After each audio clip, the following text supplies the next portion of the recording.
Parmi les sujets qui risquent d'enflammer cette rentrée, il y a les services publics. Crise des urgences, épuisement des forces de l'ordre, les services publics français semblent actuellement au bord de la crise de nerfs. Maxence Gilles, Soisy-Couillet. 6 mois après le début du mouvement, leur colère et leur détermination à se faire entendre ne fait que se renforcer.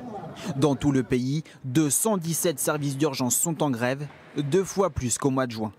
Avant la période estivale, toujours plus chargée dans les hôpitaux, la ministre de la Santé Agnès Buzyn avait pourtant débloqué des aides d'urgence, insuffisantes pour les représentants qui promettent une rentrée animée. Si les confédérations syndicales et les collectifs réussissent à avoir une plateforme de revendication commune et que cette plateforme de revendication commune, il y ait aussi une adhésion qui est faite par le monde médical.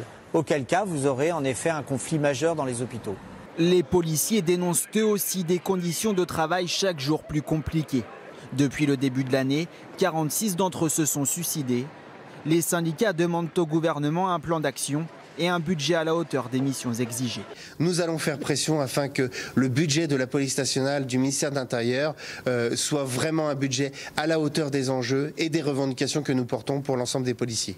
Une mobilisation qui pourrait avoir un impact sur l'ensemble des services de secours.